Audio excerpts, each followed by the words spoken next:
Obrigado pela participação dos senhores, pela informação. Tá? Esse evento é a nossa 12ª edição, tá? E estamos comemorando exatamente um ano desse projeto. Nessas 12 edições, os mais diversos temas envolvendo a tônica da economia passaram aqui nesse espaço, né? Capitaneando praticamente muitos temas, né, envolvendo discussões bem interessantes, etc. E para comemorar a 12ª edição, nada mais do que falarmos sobre a reforma trabalhista, né? Um tema que está aí sendo discutido, está em pauta, muito forte no sistema, e agradecemos a presença dos senhores. Né? Para palavras iniciais, o presidente do Conselho, o economista Antônio de Pádua.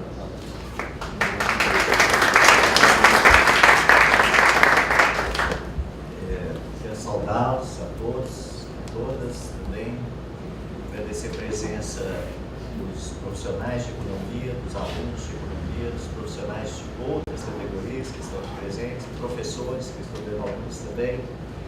E quero dizer para vocês, agradecer também a presença do nosso conselheiro Paulo Bretas, que está aqui com a gente, vai conduzir o trabalho hoje.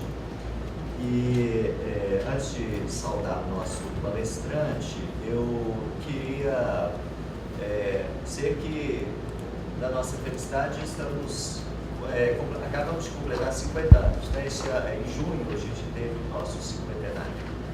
Completamos o nosso cinquentenário. Então, é um conselho dos primeiros, um conselho que tem uma tradição e, sobretudo, uma tradição de participar do debate junto à sociedade brasileira. Daí o nosso esforço em manter viva essa cesta econômica. Eu quero também fazer um convite um pouco antecipado, porque eu vou convidá-los para um evento que vai ocorrer daqui a um ano, mas nós vamos convidar todas as vezes que nos encontrarmos, tá certo? Em 1987, ocorreu aqui em Belo Horizonte o Congresso Brasileiro de Economia. É um congresso que é realizado por todos os conselhos regionais, sob a tutela do Conselho Federal de Economia. Ele ocorre de 2 em 2 anos e em cada edição ele ocorre em uma cidade diferente. E depois de 1987, que foi a primeira e a única vez que nós tivemos o congresso aqui em Belo Horizonte, nós vamos trazer 30 anos depois, exatamente 30 anos depois, em setembro, dia 6, 7 e 8 de setembro, de 2017, tá certo? Parece antecipado o convite, mas saibam que desde dezembro nós já estamos trabalhando nele. Não é fácil, é um congresso que reúne cerca de 2.000 profissionais. Nós tivemos a sorte de já conseguirmos o mesmo local que ele ocorreu há 30 anos atrás, que é o Minas Centro, além de ser uma área muito bem equipada, que nós estaremos bem servidos nisso, porque existem várias palestras simultâneas e tudo, workshops também. E tem também o charme do mercado central. A gente está com medo da concorrência do mercado sem fazer trocadilho infame, não é? Mas, de fato, ali atrai, né, os nossos turistas. E eu acho bom também, acho bom isso. Então, quero dizer para vocês que a palestra de abertura, nós estamos super felizes porque já tivemos uma confirmação do professor da Universidade de Nova York, Albert Fishlow, ele já confirmou que fará a palestra de abertura. Então vai ser uma coisa de nível bem interessante. E quer dizer do tema também. O tema não foi um tema assim fácil de ser aprovado nacionalmente, não, né? Esses são temas muito difíceis, mas nós ficamos com o tema do desenvolvimento econômico, justiça social e democracia. Esse será o tema geral do Congresso, tá certo? Então, mais uma vez, muito obrigado a todos. Eu vou passar a palavra para o nosso conselheiro, professor Paulo Bretas, que vai fazer a apresentação do nosso palestrante. Boa noite a todos. Temos uns aplausos do nosso presidente.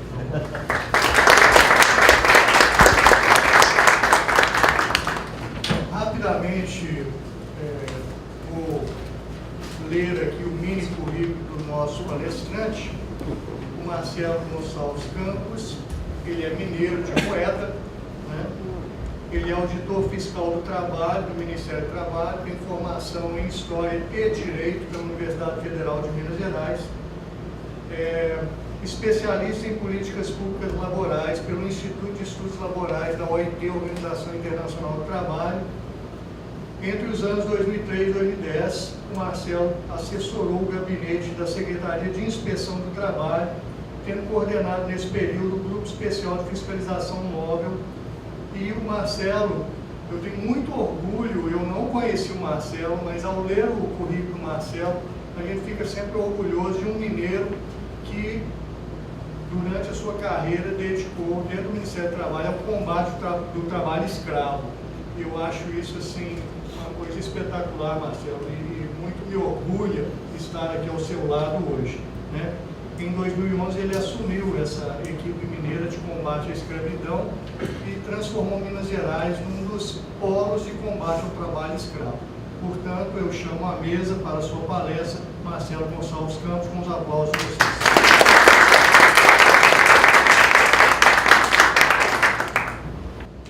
Boa noite a todos e a todas. Muito obrigado pelo convite, né? A honra é minha de estar aqui para dialogarmos esta noite, né?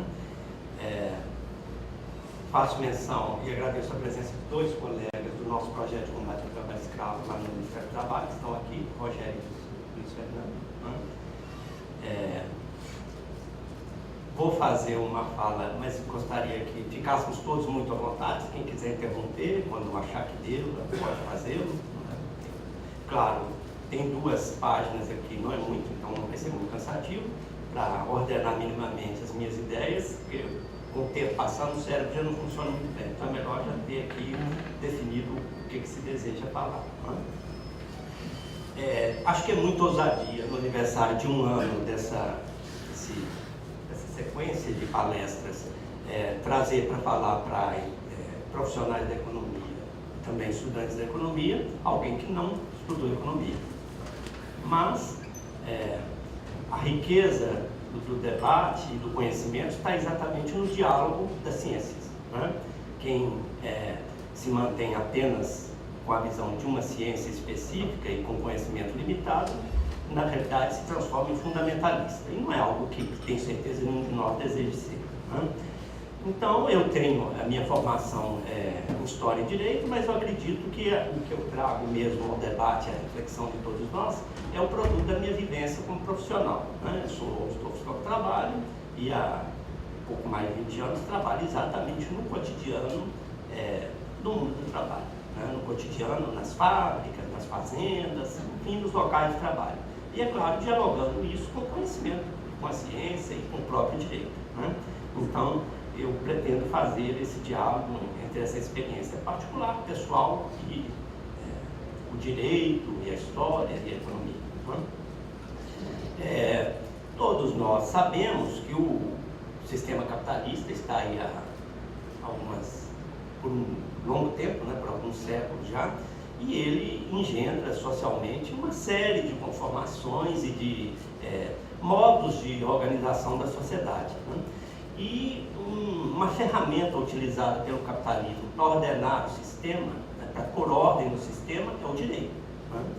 E se nós olharmos para o direito na forma como ele é organizado, ele se organiza em caixinhas, né? É direito civil, é direito de família, é direito comercial, é direito de trabalho, né? Se vocês tiverem a curiosidade de se aprofundar, vocês vão ver que todas essas caixinhas do direito são ferramentas para a garantia do sistema capitalista, né?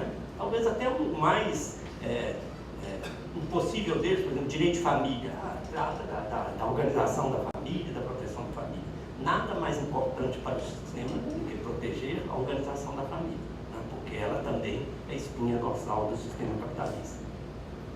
Em todos esses direitos, então, a ordem criada para que nós, na sociedade, cumpramos é uma ordem para garantir o sistema capitalista. E o direito do trabalho também tem essa característica, né? O direito do trabalho, apesar de ser um direito onde predominam, ou onde a gente possa ver com maior acuidade os interesses da classe trabalhadora, dentro da lógica do sistema capitalista, é também, numa determinada perspectiva, e vamos abordar isso, também no interesse da manutenção do sistema, né? Então, a primeira coisa que eu peço aos senhores é que tenham essa compreensão do direito enquanto ferramenta para dar ordem ao sistema capitalista e o direito do trabalho neste contexto, né? O direito passamos então uma ponte para o direito do trabalho no Brasil, né? Não dentro do contexto internacional como um todo, né? Mas no Brasil, a primeira característica que nós temos que levantar é ter em mente que o Brasil tem uma realidade histórica específica pelo capitalismo, né? Nós somos um país que tivemos uma história com uma experiência escravocrata de mais de 300 anos, né? E nós fomos o último país das Américas a libertar os escravos, né? A terminar com o regime de escravidão. Isso não acontece num país impunemente, né? Isso deixa marcas, né? E que tipo de marca isso deixa? Vocês pensem bem, pode parecer, somos todos jovens aqui, né? E pode parecer que a libertação dos escravos lá em 1888 é uma coisa longe, né? Que não causa nenhum impacto na sociedade como ela está hoje. Leve engano, né? A nossa sociedade hoje é extremamente impactada pela escravidão que ocorreu nos 300 anos e que foi eliminada em 1888. Né?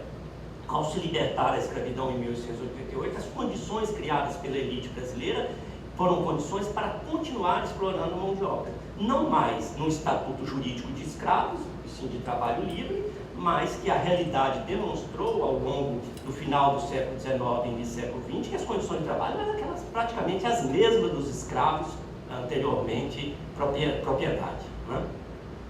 Então, essa cultura escravocrata da sociedade brasileira, ela está presente nas relações laborais de hoje. É isso que é importante ter em mente, né? Nós não passamos para um sistema de trabalho livre com aquele fenômeno, aquelas características, por exemplo, da sociedade europeia ou mesmo da americana, né? Com criação de fortes sociedades de classes médias, né? Com conquistas laborais, com sindicatos também extremamente fortes. A nossa realidade vai ser um pouco diferente, né?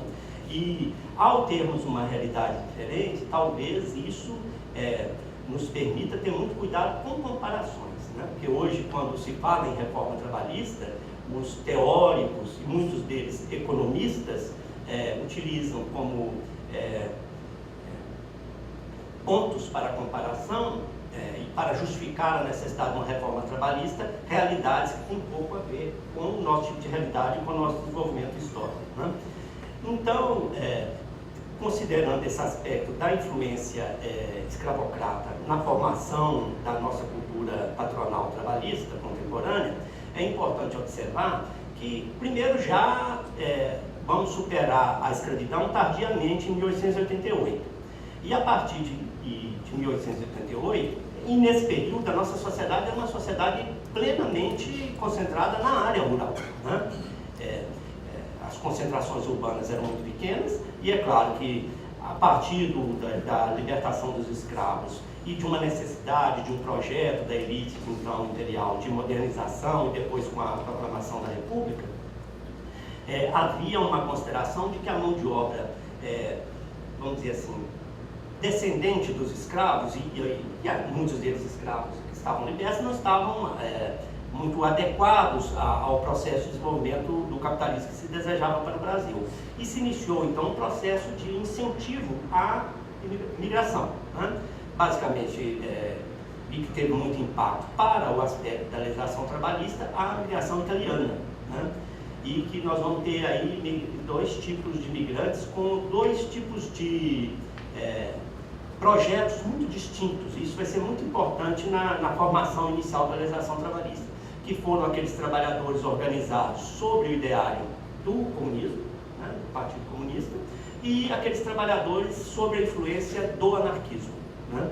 Esses dois grupos, principalmente italianos, e que vão vir, principalmente, vão acabar ficando nos centros urbanos, vai impactar em muito, impulsionando a organização dos trabalhadores, processos reivindicatórios e a criação das primeiras leis esparsas de proteção laboral, que começaram pela proteção ao trabalho infantil, de adolescentes, e aí irão espraiar por outros direitos. De qualquer forma, do final do século XIX até o final da segunda década do século XX, há uma ebulição por parte da organização dos trabalhadores, de reivindicação, de conquistas de direitos, mas esses direitos vão ser codificados de forma muito esparsa. Né? Na década de 30, todos nós sabemos, virá a Revolução de 30, com Getúlio, né? Com uma característica muito própria, ideológica e de governo, mas que essencialmente, como todos esses governos que se sucederam, era um governo, obviamente, do establishment, né? do capitalismo, seja ele com que modelo ele estivesse sendo implementado. Né? E nós vamos ter, então, na década de 40, o surgimento no mundo do trabalho, no direito do trabalho, da CLT. Né? E aí, então, que vamos descortinar o grande tema dessa nossa fala de hoje. Né? Porque o que representou a CLT? Né? A CLT ela tem uma dupla dimensão, né? E já podemos observar isso lá na década de 40 com Getúlio. A primeira dimensão dela não é, como muitos possam imaginar, a de garantir direitos aos trabalhadores, de proteger os trabalhadores. Não é. A primeira dimensão dela, dentro da lógica do capitalismo, e Vargas representava o capitalismo, as forças do capital naquele momento, é de ordenar a mão de obra para o capitalismo. Né? É preciso que se tenha em mente que nós vivíamos já naquele período a experiência concreta do socialismo, especialmente na União Soviética, né? E que se colocava frente ao mundo capitalista como um perigo, né, para o capitalismo. Né? Então, era importante para os regimes capitalistas, né, se organizarem e ordenarem minimamente a mão de obra para ela não se ver como presa fácil ao ideário comunista, socialista e tal, e migrarem para essas possibilidades. Por quê? Porque, efetivamente, os trabalhadores organizados, seja através do Partido Comunista, seja através de ideias anarquistas ou outros socialistas, eles estavam, mais do que se organizando como classe, como trabalhadores, eles estavam formulando um projeto de poder, que era um projeto de poder contrário ao sistema capitalista. Então, essa é a primeira característica da CLT, é organizar a mão de obra, organizar os trabalhadores para que eles fossem controlados e explorados. Né? E é claro que, dada a complexidade do processo histórico e dada também a luta dos trabalhadores, ao processo de reivindicação e de organização deles, a CLT também vai representar a garantia da codificação dos direitos conquistados e das lutas. Né? Então, a CLT ela tem esse duplo caráter. Né? Ela serve ao capitalismo e serve aos trabalhadores. Mas é importante observar mais alguns aspectos na CLT. Né? Um deles é que os críticos hoje, que tentam desqualificar a CLT, dizem que ela é um conjunto de normas de inspiração fascista, né? E tal, e que isso não tem mais a ver com democracia. Talvez, é óbvio que a CLT, naquele período da década de 40, ela sofreu uma influência do modelo italiano, do fascismo italiano, mas não na dimensão de que ela seja um conjunto de normas de natureza fascista. Né? Ela sofreu a influência especialmente naquilo que mais interessa à classe burguesa e ao capitalismo. Não é do ponto de vista da codificação dos direitos, das férias, do descanso, da jornada, etc.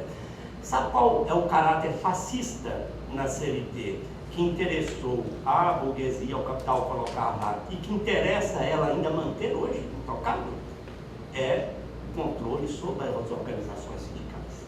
Né? Porque os senhores devem saber que a organização sindical no Brasil, ao contrário do que ocorre no mundo civilizado, por exemplo, na Europa, né?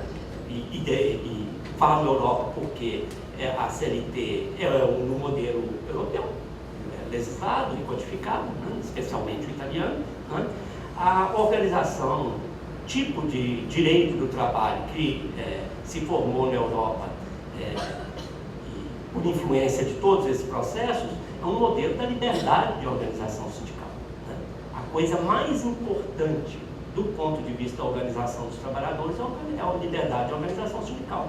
Temos, inclusive, uma convenção internacional da OIT, Convenção 87, que prevê exatamente a liberdade de organização sindical.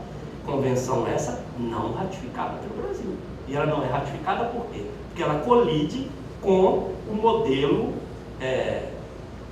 assimilado na CLT, no direito do trabalho brasileiro, para a organização dos trabalhadores. E o que significa o modelo de para as organizações sindicais que existe no direito do trabalho brasileiro? Significa o cerceamento, o controle dos trabalhadores. Né? Porque se você não tem, enquanto classe trabalhadora, a possibilidade de organizar sindicatos livremente, você tem como obrigação um sindicato único, e esse sindicato único atrelado aos interesses do Estado, você não vai ter efetivamente uma possibilidade efetiva de luta da classe trabalhadora. Por outro lado, além dessa falta de liberdade de organização sindical, você vai ter um outro aspecto, um outro caráter na CLT. Um caráter que interessa extremamente a classe patronal, capitalista, que é o poder normativo da justiça do trabalho. O que é o poder normativo da justiça do trabalho? Se a sua categoria decreta greve, o que o patrão faz imediatamente? Leva a questão à apreciação dos tribunais, do Tribunal do Trabalho. E o Tribunal do Trabalho vai fazer o quê? Vai decretar a greve ilegal, não por razões, na maioria das vezes, de natureza trabalhista e à luz dos direitos que estarão sendo discutidos, mas à luz do interesse econômico. Né? Porque não tenhamos ilusões. A organização do Estado, também no âmbito judiciário, está em grande medida a serviço da manutenção do sistema. Assim como o direito, as estruturas que aplicam o direito também estarão a serviço da manutenção do sistema. Então, nós temos duas ferramentas presentes no direito do trabalho, na forma como ele foi implementado no Brasil, que são instrumentos para o controle da classe trabalhadora, para evitar que ela realmente tenha a possibilidade de, não vou dizer em condições de igualdade, porque nós sabemos do desequilíbrio entre a força do capital e a força do trabalho. Mas se os trabalhadores não têm liberdade para se organizar, e se mesmo assim conseguirem se organizar, puder serem cerceados na sua liberdade pelo poder normativo da justiça do trabalho, então nós temos um direito do trabalho realmente muito a serviço do sistema capitalista. Né? Pois muito bem. Outro aspecto que vale a pena comentar, antes da gente entrar na proposta mesmo em questão hoje da reforma trabalhista, é determinado tipo de crítica que a gente ouve todo dia nos jornais vespertinos, noturnos, qualquer hora que se queira assistir, e me permitam fazer um gracejo, né, já que estamos aqui com um grande número de economistas. Normalmente a mídia adora utilizar como reforço às suas teses, trazer uns 2 ou 3 economistas para falar, especialistas, né? Podem perceber isso, né? Seja na reforma previdenciária, seja na reforma trabalhista, chamam lá a Miriam Leitão, a Eduarda Mateus, eles falam uma maravilha, pronto, é como se fosse uma questão, quase que uma fórmula divina. Os economistas disseram, então pronto, está dito, né? Ninguém pode ousar criticar. Né? E uma dessas verdades ditas é sobre a rigidez da CLT. Né? Não, porque a CLT, além de arcaica e tal, é uma coisa rígida, uma coisa que não se moderniza, é o argumento mais falacioso e mentiroso de todos os direitos que existem, de todos, podem pesquisar. O direito mais mutável, mais complexo e que mais sofre propostas de mudança no Congresso Nacional, e mudanças essas aprovadas, vocês peguem desde a década de 40, abram a CLT, vão artigo por artigo, todos os artigos sofrem mudanças ao longo de todo esse período, dos mais de 70 anos. Então, a CLT nada tem de rígida, ao contrário, ela é, o direito do trabalho no Brasil é dos direitos mais dinâmicos e mutáveis. Outro aspecto que especialmente os economistas trazem é que, na verdade, toda a discussão a respeito do direito do trabalho, e na perspectiva do direito do trabalho, a CLT, é que tudo tem que girar em torno do desenvolvimento do sistema capitalista, da salvação do capitalismo. Ou seja, se o direito ele não está dentro da lógica que determinado entendimento que ocorre em determinado momento tem para o processo de desenvolvimento capitalista, então não serve. Se trabalho livre não garante o desenvolvimento do capitalismo, vamos relativizar o trabalho livre. Se férias impede, usufruto de férias impede o desenvolvimento do capitalismo, vamos acabar com as férias. Se jornada decente impede o desenvolvimento do capitalismo, impede o faturamento e o lucro das empresas, vamos acabar com o descanso dos trabalhadores. Essa é a lógica.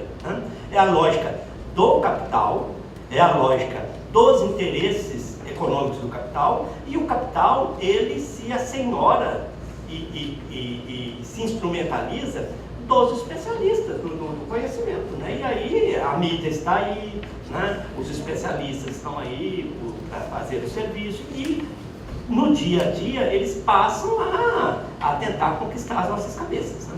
Porque não existe maior eficácia para o processo de mudança e desmantelamento, e no caso de conquista do direito do trabalho, do que você convencer o maior interessado, que é o trabalhador, de que realmente os direitos que ele tem estão prejudicando o desenvolvimento do patrão.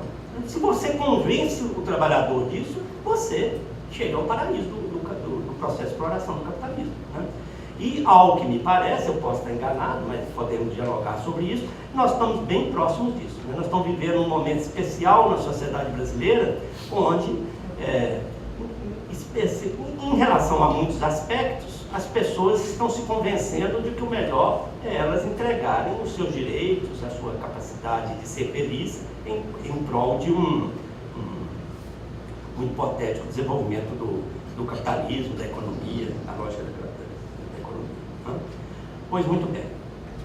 Dito isso, vamos então entrar na questão da reforma trabalhista. E é um tema que está muito em vigor, porque o presidente interino, no seu plano Ponte para o Futuro, né, sinaliza com essa perspectiva de amplas reformas, né, de caráter bastante duvidoso, ou pelo menos bastante discutível, e entre elas a reforma trabalhista. Né?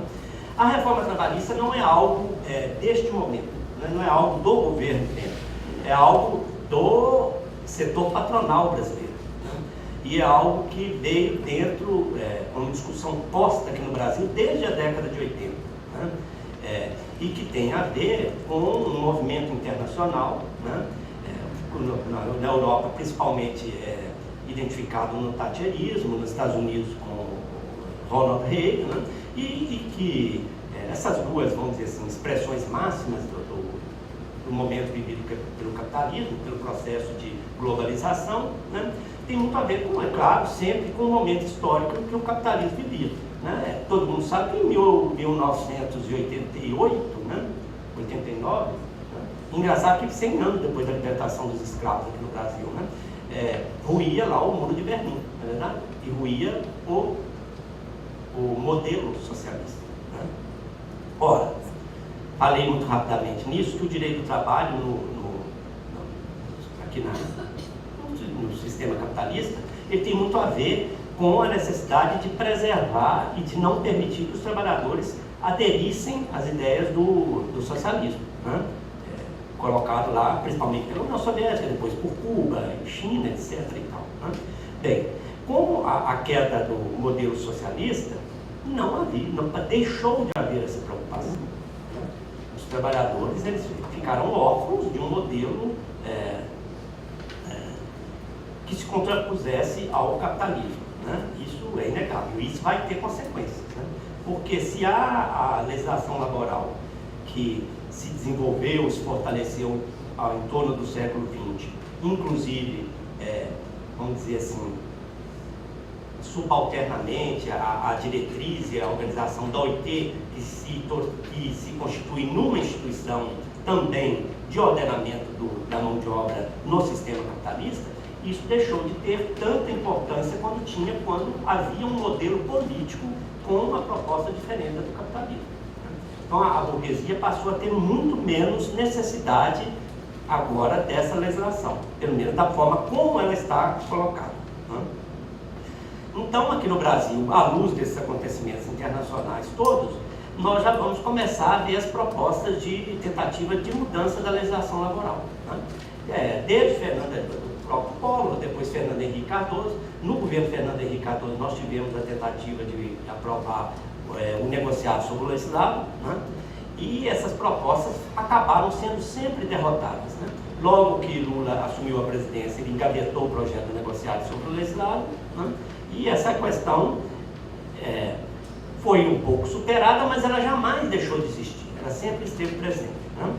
Não é surpresa para ninguém, todos nós aqui temos conhecimento e vivemos a contemporaneidade, a correlação de forças, como alguns queiram falar, o cenário político, econômico, tudo mudou muito nesses últimos 20 anos, né? Desde que Fernando Henrique assumiu, e os 2 mandatos de Lula, Dilma, nessa situação que nós estamos hoje.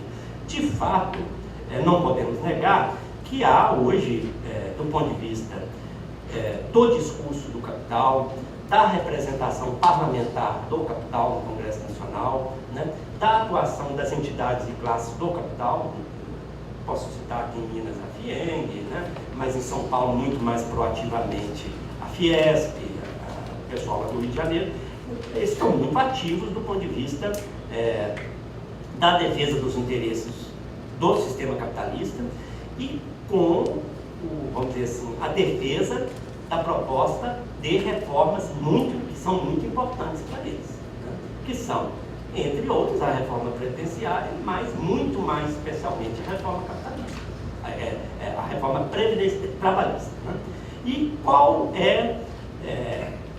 como é que está colocada essa questão da reforma trabalhista hoje? Não sei se vocês têm conhecimento, mas existem mais de 40 projetos de lei tramitando no Congresso Nacional, cujo conteúdo é retirada de direitos.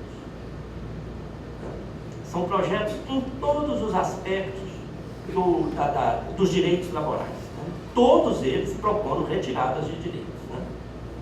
Não vou citar todos, até porque o tempo e seria absolutamente cansativo. Mas eu vou citar para vocês e trazer para a reflexão de vocês, quem não sabe, talvez fosse interessante se interessar, né? 3 projetos. O primeiro deles é o projeto de terceirização, que é o projeto 4330 de 2004. Né?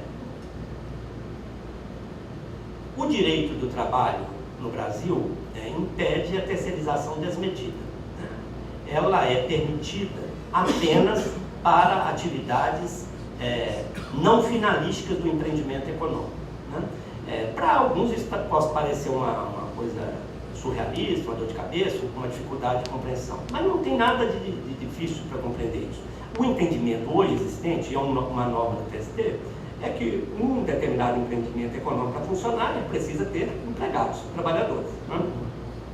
E que os trabalhadores que se relacionam com o objeto fundamental daquele empreendimento têm que ser contratados por aquele empreendimento. Assim, se por exemplo uma escola vai funcionar, o que é a mão de obra é essencial para a escola funcionar? Professores, não é verdade? Então, se a escola contrata professores através de um terceiro, de um fornecedor de mão de obra, ela está terceirizando ilegalmente. Esse é o princípio existente hoje na sociedade. Na construção civil, quem vai construir prédios precisa de quê? Pedreiros, auxiliares de serventes, etc, etc. Então, ele precisa contratar diretamente. Se ele terceiriza através de uma outra empresa, está terceirizando ilegalmente. Esse é o conceito existente hoje. Há de se dizer que anteriormente nem isso podia. A empresa tinha que contratar todos os seus trabalhadores. Então, essa permissão para terceirizar atividades não finalísticas, ela é fruto de um processo da evolução do direito do trabalho e da dinâmica que eu citei aqui, da flexibilidade dessa mudança do direito do trabalho. Mas até o momento, a legislação impede a terceirização de atividades finalísticas. O que os representantes do capitalismo no Brasil desejam é romper com essa limitação. Eles querem poder terceirizar qualquer profissional. Ou seja, nós estamos no limiar, caso aprovado um projeto como esse, de que nós possamos ter empresas sem trabalhadores. Não que não tenham trabalhadores trabalhando e produzindo lucros para elas, mas ela não vai ter trabalhadores sobre os quais ela terá responsabilidade, né? Ela vai terceirizar a responsabilidade para outros. E a realidade cruel do mundo do trabalho no Brasil demonstra o quê? Que trabalhador terceirizado é trabalhador achacado em seus direitos, né? Porque vocês vão ouvir muito teorias econômicas, sociológicas, o diabo quase dizer, a terceirização é um instrumento para dar dinâmica ao funcionamento das empresas, para torná-las mais flexíveis. Pode ser, não sei onde. No caso brasileiro, é uma ferramenta para surrupiar direitos, para superexplorar trabalhadores, né? Então, eles têm feito isso de maneira ampla nas atividades periféricas das empresas e têm feito de forma cada vez mais crescente na atividade fim. Nós, do Ministério do Trabalho, a Auditoria Fiscal do Trabalho, o Ministério Público do Trabalho, a Justiça do Trabalho, nós nos deparamos em nosso cotidiano todo dia com empresas terceirizando ilicitamente. Terceirizando onde? Nas suas atividades finalísticas. E aí nós combatemos, descaracterizamos, multamos, a Justiça do Trabalho estabelece multas, o Ministério Público do Trabalho estabelece taxas e tal. Isso cria o quê para os empreendedores? Cria custo, né? Porque além do custo que eles têm com a mão de obra, nas eventuais prejuízos que eles têm ao fazer a terceirização, eles têm um custo com a Justiça do Trabalho, com a fiscalização, com o Ministério Público. O que eles desejam, então, com essa abertura desmedida da terceirização? Primeiro, retirar esse custo dessas instituições do Estado que fiscalizam a terceirização ilícita.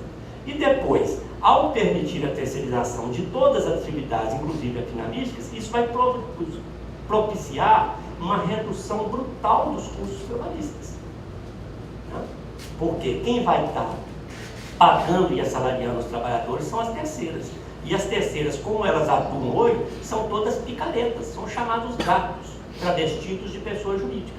Abrem hoje essas empresas, por exemplo, de limpeza, conservação, na cidade, né? Abrem hoje, explora o trabalhador por um ano e meio, vai à falência, sempre são laranjas do capitalista. Aí vai à falência aquela, arruma um novo laranja, abre uma nova e assim vai, né? Então vão ficar à vontade nesse processo. É um processo que, se aprovado, produzirá o quê? Retirada de direitos e rebaixamento de salários, né?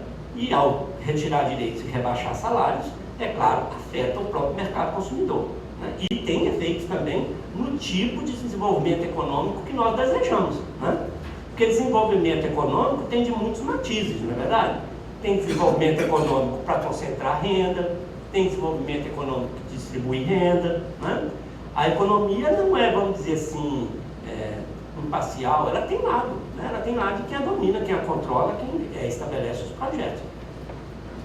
Então, esse projeto de terceirização que está em tramitação no Congresso Nacional é um dos mais danosos e talvez seja uma das meninas dos olhos do interino, né? E das forças políticas que o apoiam.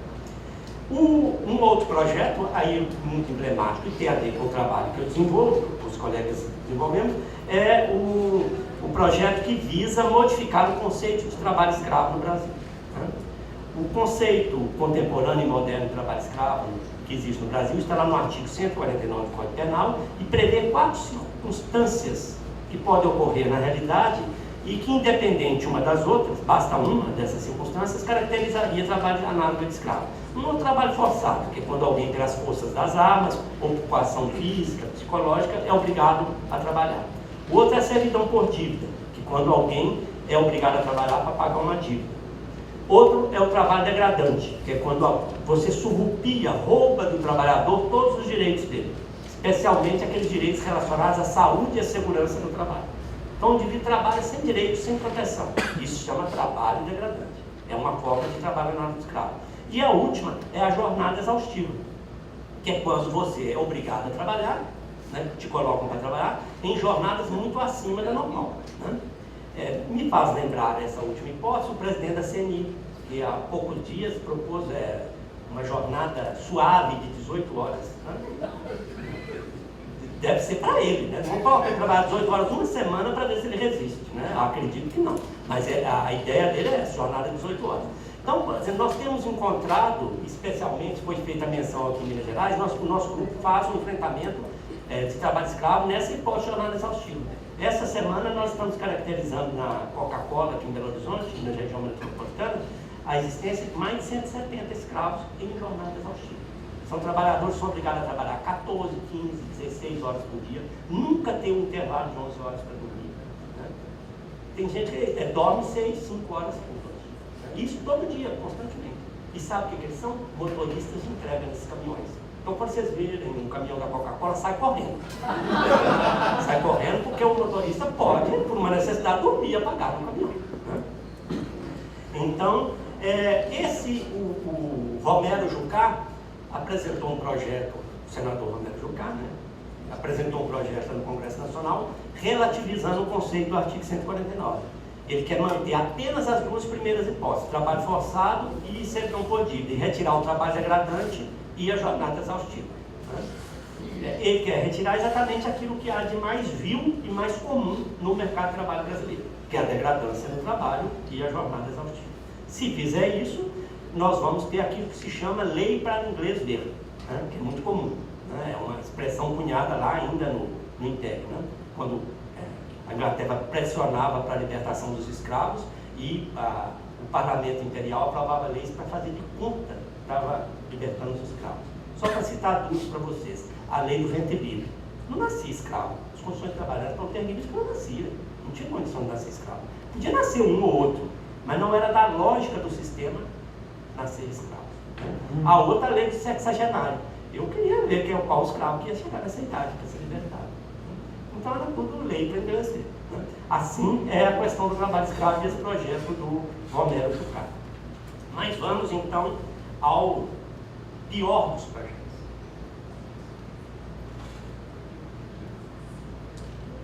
De todas essas dezenas que tramitam no Congresso Nacional, aquele com o qual o Temer deve sonhar toda noite, né? Com a aprovação dele e toda a cúpula lá, deve ser o chamado negociado sobre o legislativo. É um sonho há muito acalentado pela burguesia brasileira. Né? E é muito interessante, né? Porque eles conquistam as mentes. Né? Hoje, se você for dialogar, às vezes, com trabalhadores, especialmente com jovens, né? Porque nós passamos a viver numa cultura muito individualista. Né? Talvez os mais jovens aqui, talvez nem consigam entender o que significa essa crítica, né? ou essa constatação. Ainda mais novos, os mais velhos, certamente sim. Porque a classe trabalhadora, ela, através de suas organizações, os sindicatos e tal, nós sempre nos organizamos de forma muito coletivizada, né? E muito solidária ao longo de todo o desenvolvimento aqui do capitalismo no Brasil, especialmente nos últimos 100 anos. Né? E esse processo de mudança da sociedade, dos valores de consumo, dos valores de organização, tem tornado as pessoas cada vez mais individualistas. Né? Você encontra hoje com trabalhadores e tenta dialogar com eles sobre a importância do direito de trabalho, sobre a importância de se garantir direitos. O indivíduo fala, não, eu não preciso. Eu sou um indivíduo que, se eu for competente, e eu sou competente, eu vou me dar bem. Né? Eu vou me desenvolver lá dentro da estrutura da empresa, ela vai me dar espaço e eu vou me dar bem. É um mesmo engano, vai se dar muito mal. Né? Porque o capitalista não precisa se organizar coletivamente para explorar. É da natureza dele explorar e ele tem poder para isso. Mas o trabalhador que não se organizar coletivamente, ele está fudido e não paga, me permite a expressão. Ele vai se dar mal mesmo, não tem condição. Né? Mas há a criação de uma ideia nas mentes dos trabalhadores, em geral hoje, de que o direito do trabalho não vale nada, é um empecilho a você adquirir trabalho, a se desenvolver, etc. e tal, né? Então, agora, quando vocês observarem a Miriam Leitão de manhã, ou alguém falando, esse direito do trabalho, a CAI que precisa mudar, vejam ela com esse olhar. Essa mulher é uma danada, ela sabe o que está falando. Bom, então o projeto do negociado sobre o legislado tem a ver com isso. Tem a ver, e é uma armadilha, uma sacanagem deles. Sabe por quê? Porque eles, para defender o projeto, eles falam assim, não, nós vamos estabelecer que vai prevalecer o negociado sobre o legislado. Quem é que vai negociar? Os sindicatos, né? Os trabalhadores, através dos seus sindicatos, vão negociar com os patrões. Nada mais bonito do que isso, não é verdade?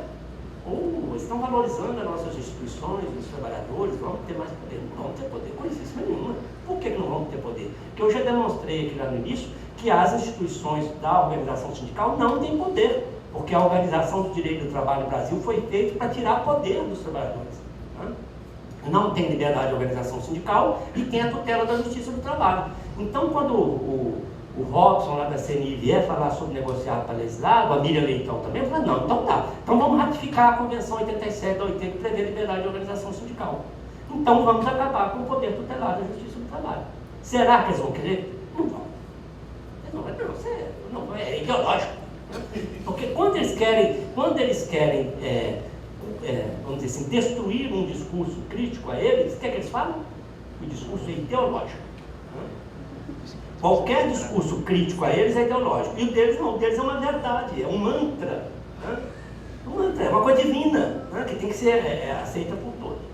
Mas então, a primeira sacanagem do projeto do negociado sobre legislado é esse, é de ser uma arapuca dando a impressão que está prestigiando os trabalhadores de suas organizações. Não estão, a não ser que se mude o conteúdo e o poder dessas organizações. Né? Um segundo aspecto que eles falam, e fiquem muito atentos para isso, é que não, eu tenho visto o meu chefe, o ministro do Trabalho, falando, né, e também, não se preocupem, porque na realidade os direitos vão ser preservados. Né? Nós vamos modernizar a legislação. Por quê? Porque os direitos dos trabalhadores, os essenciais, estão constitucionalizados. Nós não vamos mexer na Constituição. Eu pergunto para vocês já tiveram a curiosidade de ir lá na Constituição olhar como estão constitucionalizados os direitos do trabalho? Estão principiologicamente constitucionalizados. O que significa isso? Um exemplo. Está lá, direito, lá na Constituição, no artigo 7, sei lá, detalhe, direito a férias. Mas não fala como é o direito a férias. Onde é que está falando o direito a férias? Está na CLT. 30 dias, um terço. Então, se você diz que tem que preservar a Constituição, mas na legislação ordinária você pode negociar tudo, vai chegar um patrão lá para o sindicato, sob controle, naturalmente, né? Olha, o negócio é o seguinte, ou assina ou é rua, né? Vamos diminuir essas férias para 15 dias. Pronto. Cadê o direito? Dando um dia de férias, se esse princípio prevalecer, basta dar um dia de férias, está garantido o direito, está funcionando um dia de férias. Né? E assim, todos os direitos que estão constitucionalizados, eles estão principiologicamente. Vocês podem ir lá e ver. Fundo de garantia de tempo de serviço. O percentual não está lá, está na lei de fundo. Então essa é uma armadilha que precisa ser enfrentada e que nós precisamos contrapor a esse discurso aí da ponte para o futuro. Né? Então, como eu estava dizendo para vocês, o projeto negociado sobre legislado está baseado em falsas premissas. A negociação coletiva, porque ela de fato não existe, não tem as condições para ela, e a garantia dos direitos constitucionais. Para a superação disso, porque talvez não seja muito adequado nesse enfrentamento, a gente fala, assim, não vamos fazer. Talvez em algum momento, querem fazer, então vamos fazer. Ratificamos a Convenção 87, né, para a gente ser propositivo também. Né? E vamos tirar o poder tutelar da Justiça do Trabalho. Se eles toparem, não vão topar. Né? Dito isso, né, assim, o sentido da minha fala é alertá-los para esse momento. Não é mais nada do que isso. Né? Não estou trazendo aqui nenhuma novidade, nada que não possa ser, nada que não esteja disponível para reflexão aí no mercado, mas de qualquer forma, o discurso que nós somos bombardeados todos os dias não traz essa perspectiva que eu estou trazendo aqui, né? Então, a minha intenção aqui é trazer a perspectiva e, vamos dizer assim, a demonstração de que é possível fazer uma outra leitura daquilo que a gente está ouvindo na Rede Globo, daquilo que a gente está lendo na Folha de São Paulo no Globo, né? E isso é de grande interesse para nós. Por exemplo, nesse público aqui, acredito que não tem nenhum capitalista aqui dentro, né? Se tiver, que seja bem-vindo, né? Mas acredito que não. Somos todos trabalhadores, né? Cada um na sua expertise, aí, mas somos todos, precisamos todos da legislação laboral para nos proteger, né? E aí eu trago para a reflexão de vocês, especialmente aí os especialistas, os estudantes da economia, um aspecto, né, que pode parecer para alguns de nós, assim, quando fala em legislação trabalhista, tal, como uma coisa muito apequenada, né, do ponto de vista do capitalismo, do desenvolvimento. Mas vamos falar de direito trabalhista, essa merda desse direito, né, isso atrapalha, eu quero me dar bem, né, eu tenho meu projeto pessoal, né. É um equívoco, né. O processo civilizatório no capitalismo internacionalmente dito, colocado, está dado pela existência do direito do trabalho. É o direito do trabalho que garante um mínimo de civilização ao capitalismo, né? Um mínimo de distribuição de renda, de acesso dos trabalhadores ao que está sendo produzido pelo capitalismo, né? Se nós banalizamos, sucateamos e acabamos com o direito do trabalho, além da consequência de detonar com a minha vida, com a sua, porque nós vamos perder direitos individualmente, detona com o conjunto da sociedade, detona com o mercado de trabalho, detona com o processo de desconcentração de renda, né? Se aprovado essa droga desse projeto da terceirização, se aprovado, negociado, legislado, nós vamos estar abrindo as portas para produzir um tipo de sociedade que, se nós achamos que a sociedade hoje está mal, está pobre, está desanimadora, nós vamos ver quando aprovar esse projeto. Porque o resultado disso não será outro que não o da concentração de renda, que não o do empobrecimento das pessoas, porque os capitalistas vão ficar mais ricos, com certeza, né? E aí nós vamos estar produzindo um tipo de sociedade em que o direito do trabalho será civilizado, mas ele não entendam civilizado enquanto algo do processo civilizatório. Será algo civilizado no sentido do direito civil. As relações laborais migrarão do direito do trabalho para o direito civil, onde você individualmente tenderá a negociar as suas relações de trabalho com o seu patrão. Ou seja, você vai dançar, porque não vai ter outra saída, vai dançar mesmo, né? E você vai dançar individualmente e a sociedade vai ser uma sociedade mais excludente, mais concentradora. O modelo de sociedade, porque essa semana eu vi um desses meninos dessas entidades aí do impeachment, um que é meio japonesado. Como é que é o nome dele? Kim. Ele tem um vídeo dele esculhambando com o direito do trabalho, não sei se vocês já viram, e falando da reforma trabalhista. Aí ele compara assim: você gostaria que seu país fosse como o quê? Ele cita uns 5 países europeus, mais os Estados Unidos, né? E aí cita depois Venezuela, Coreia do Norte, sei lá, China. Assim. Então você vai escolhe um desses modelos, né? E aí a conclusão lógica dele, claro, é que para você escolher um modelo europeu, avançado, civilizado, você tem que escolher a reforma trabalhista do tempo, né? Claro que é um engano, né? E por que é um engano? Porque você não pode comparar a realidade brasileira com, necessariamente, a realidade europeia. Você não pode fazer uma comparação rasa da economia brasileira e do processo histórico brasileiro com o da França, com o da Inglaterra, com o da Itália ou com o dos Estados Unidos. São realidades diferentes. Eles não estavam vivendo mão de obra escrava lá há 100 e poucos anos. Estavam em outra dimensão. Se quiser mudar a lei da terceirização, você viu que isso. Isso, exatamente. Então, assim, na linha daquele rapazinho lá, nós não vamos chegar no modelo europeu, nós vamos chegar no modelo chinês, se tivermos sucesso, né? E o modelo chinês de organização da mão de obra é de mão de obra escrava mesmo, né?